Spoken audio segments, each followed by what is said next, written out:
Hello friends, welcome back to my channel. तो उम्मीद करती हूँ आप सब लोग ठीक होंगे। मैं अभी बिल्कुल ठीक हूँ और अभी मैं जा रही हूँ मार्केट। और इस बार तो मैंने एक टाइप का अपने साथ वादा किया था कि मैं ना अपने सबसे पहले लोकल मार्केट है उसे एक्सप्लोर करूँगी, क्योंकि मैं जहाँ रह रही हूँ मैंने उसके आसपास का एरिया देखा ही नहीं है, मुझे पता ही नहीं है। तो मैंने सोचा कि चलो अपने खुद भी देखती हूँ और आपको भी एक्सप्लोर करवाती हूँ। चलिए। कदम से कदम मिलाते हुए, ताल से ताल मिलाते हुए और अपनी वॉकिंग स्किल्स का यूज़ करते हुए मैं पहुंचने वाली ही थी डेस्टिनेशन की तरफ। पर मुझे रास्ते में दिखे ये क्यूट से पपीज़, इतने क्यूट थे यार। मेरा तो मन किया कि मैं इनके साथ ही बैठ जाऊं कुछ देर, बट फिर मुझे देखा इनके साथ इनकी मम्मी है, उसकी मम्मी पसंद नहीं करेगी मुझे उनके क्यूट से बेबीज़ के साथ खेलने के लिए। तो उन्हें अलविदा कहते हुए मैं निकल पड़ी मेन मार्केट की तरफ। तो यहाँ पहुँचने के बाद मुझे पता चला यार कि आज काफ़ी शांति लग रही है मार्केट में। वैसे तो मैं ये 5:30 के करीब यहाँ आई थी और बहुत ज़्यादा ही शांति है। वैसे तो आज ठंड भी इतनी नहीं है, बट एनीवेज कई बार होता है कि हमारी मार्केट भी शांत रहती है। और यहाँ पर एक बड़ा सा सबसे पहले ट्रक के साथ मेरी मुलाकात हुई। वैसे ये मुझे लग रहा था मेरा एक्सीडेंट ही कहीं ना हो जाए, क्योंकि मेरा ध्यान वीडियो शूट करने पे था। तो अपने आप को बचाते हुए मैंने सोचा कि नहीं, भगवान का इशारा है कि अभी बहुत कुछ करना है तो ज़िंदा रह ले। तो अब हम पहुंच गए हैं ये मार्केट की तरफ। और मेन मार्केट में मैंने क्या देखा आपको मैं देखूं, पहले तो मैं बताऊं कि यहाँ पर मैंने ना एक अकेली फ्रूट की शॉप देखी जो फास्ट फूड के बहुत सारी शॉप्स के साथ लड़ाई कर रही थी, मतलब उनके अगेंस्ट खड़ी थी। यहाँ इतनी एक ना पूरी की पूरी जो रो थी मेरे राइट हैंड साइड वाली, ये सारी रो पर फास्ट फूड लगा हुआ था। और मेरी जो लेफ्ट हैंड वाली साइड रो थी, यहाँ पर वेजिटेबल्स की रेडियाँ लगी हुई थी। मैं हैरान थी, वेजिटेबल्स की 3 या 4 ही होंगे, बट फास्ट फूड की तो 10 से कम है ही नहीं है। बहुत बहुत वैरायटी ऑफ मेरे ख्याल से इनके पास खाने को मिल जाए। सर्दियों में गोलगप्पे खाने का मज़ा ही अलग है। और मुझे आप कमेंट बॉक्स में बताना कि आपको भी क्या सर्दियों में गोलगप्पे खाने पसंद है, क्योंकि मुझे तो बहुत सही लगा था इसका टेस्ट और बहुत ही चटपटा भी था। तो अब बारी आते हैं जो हम यहाँ पर एक्सप्लोर करने आए हैं। जो शॉप्स बंद थी ना, जो अभी मतलब ओपन ही हो रही थी, तो वो अब अच्छे से ओपन हो चुकी है। उन्होंने अपना सामान मटेरियल बाहर रख दिया है। तो अब देखते हैं इनके पास क्या क्या है। इनके पास वैसे इस शॉप का नाम है मोमोज एक्सप्रेस। मोमोज के साथ साथ स्प्रिंग रोल, फ्रेंच फ्राइज़ और भी बहुत सारी चीज़ें थी। तो इनसे हमने लिए 40 रुपीज़ के हाफ प्लेट मोमोज। तो ये कुछ मोमोज थे, टोटल 5 आए थे और साथ में इन्होंने ऊपर से चाट मसाला भी दिया हुआ था। वैसे मैं आपको बताऊं, धर्मशाला में जब भी मैंने मोमोज़ खाए हैं ना, वहाँ पर कभी चाट मसाला ऊपर नहीं डालते। बट चलो ठीक है, हम एक्सपेक्ट नहीं करते, हम बस ट्राई करते हैं। तो जो इनकी इतनी क्यूट सी इन्होंने डेकोरेटिव चटनी बना रखी थी वो खाते हैं, और साथ में इन्होंने मेयोनीज दी हुई थी। तो टेस्ट मुझे ठीक ठीक ही लगा। इन्होंने जो लेयरिंग कर रखी थी ना मोमोज़ की, वो बहुत ही ज़्यादा थिक थी, मटेरियल कम था और लेयरिंग थोड़ी ज़्यादा थी। और बहुत ही ज़्यादा इन्होंने तीखी कर रखी थी। जो चटनी थी वो जैसे होता है ना कि सेजवान चटनी, वो थी, वो उसका टेस्ट आ रहा था इसमें। और रास्ते में मैं आपको बताऊं तो काफ़ी और भी शॉप्स थी। तो हमने सोचा चलो अब तो हम एक एक शॉप पे जाएंगे और देखेंगे उनके पास और क्या वैरायटी है।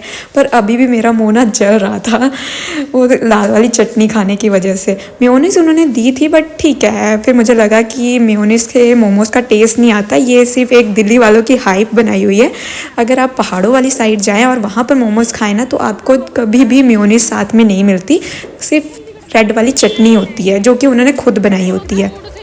अब बारी आती है दूसरी शॉप को एक्सप्लोर करने की। तो फास्ट फूड की बजाय ये शॉप देखी, ये ओपन में थी। इनके पास काफ़ी कंटेनर्स थे, काफ़ी ज़्यादा कंटेनर्स थे। तो मैंने फिर इनसे बात की तो पता चला कि ये कढ़ी चावल, राजमा चावल, छोले भटूरे और छोले चने, छोले पूड़ियाँ, मतलब बहुत वैरायटी में इनके पास चीज़ें थी यार। और ये एक फैमिली थी जो 6 मंथ्स पहले ही लगा रही थी। और इनसे वैसे तो हमारा कुछ मन नहीं था कि हम कोई प्लेट ऑर्डर करें, तो हमने यहाँ पर समोसे ऑर्डर कर लिए। ये समोसे भी प्रोवाइड कर रहे थे, मतलब वाह सही है। इन्होंने काफ़ी वैरायटी में अपनी इसी छोटी सी जगह से ही स्टार्ट कर लिया था और बहुत ही इनके पास भी कस्टमर थे।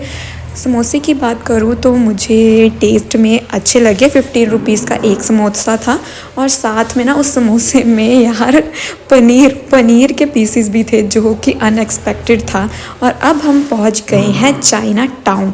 ये है शॉप, ठीक है। यहाँ पहुँचते पहुँचते रास्ते में मैं गिरी भी थी मैं कि यार आरती ध्यान से वीडियो बनाने के चक्कर में तू अपना पोपट मत करा ली। और यहाँ पर मैंने देखी एक बहुत ही क्यूट बेबी गर्ल।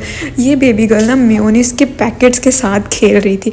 मैंने इसे बुलाने की कोशिश की तो वो मेरे से ही डर गई। मैं कि यार इतनी भयानक दिख रही हूँ क्या है आज मैं।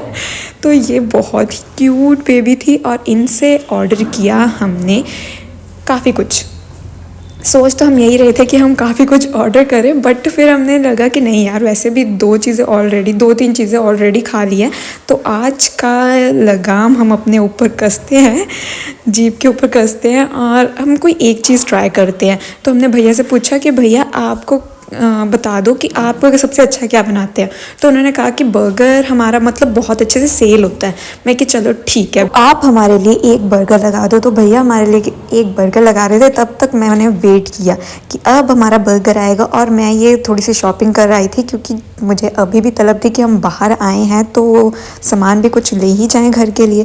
तो आफ्टर 10 to 15 मिनट्स बाद हमारा बर्गर आ गया। हमने एक ही बर्गर ऑर्डर किया था, हाफ़ मैंने अपनी फ्रेंड को दे दिया, हाफ़ मैंने खुद खाया क्योंकि आज बहुत ही ज़्यादा जंक फूड हो गया था और अब डिनर का भी टाइम हो रहा था। तो मैंने सोचा कि नहीं यार थोड़ा लिमिट में करते हैं। और ये है कि टेस्ट करके मैं बता दूंगी आपको, बट मैं थोड़ा ही खाऊंगी। तो ये बर्गर था, ये हमें पड़ा 40 रुपीज़ का और इसके अंदर 3 लेयर्स थी। इन्होंने जो ये बीच में डाल रखी थी जो टिक्की ना, वो टिक्की का टेस्ट बहुत ही ख़राब था, बहुत ज़्यादा ही ख़राब था। मतलब मैंने आज तक ऐसी टिक्की नहीं खाई थी। ऊपर से उसका कलर रेड कलर का था। तो मैंने चेक किया दोबारा भी कि ये वेज ही बर्गर है ना, तो भैया कहते हैं हाँ वेज ही है। तो मेरी फ्रेंड भी सेम ये चीज़ आपको कह रही है कि बिल्कुल टेस्ट अच्छा नहीं है, बट आप मुझे लाइक कर देना।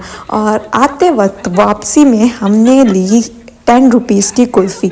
यार ये खोया कुल्फ़ी है, 10 रुपीज़ की मिलती है। सर्दियों में कुल्फ़ी खाने का भी मज़ा अलग ही होता है, कभी ट्राई ज़रूर करना आप।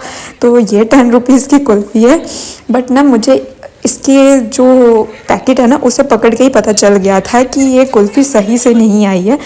पूरी की पूरी मैंने स्टोर में दोबारा जाके भी ली, पर ये सारी कुल्फ़ी ना ऐसे ख़राब सी हुई पड़ी थी, कोई शेप ही नहीं थी कुल्फ़ी की। तो जब मैंने इसे ओपन किया ना तो ये ऐसा लग रहा था जैसे कुल्फ़ी के ऊपर ना किसी ने हैमर ना ज़ोर से मारा हुआ है, जिसकी वजह से जो कुल्फ़ी है वो पूरी पिचक चुकी है। मतलब कोई शेप नहीं थी कुल्फ़ी वाली। कि टेस्ट में तो कोई फ़र्क नहीं आया था यार। तो चलिए मिलते हैं नेक्स्ट व्लॉग में। Okay bye. ये व्लॉग आपको कैसा लगा कमेंट बॉक्स में ज़रूर बताना।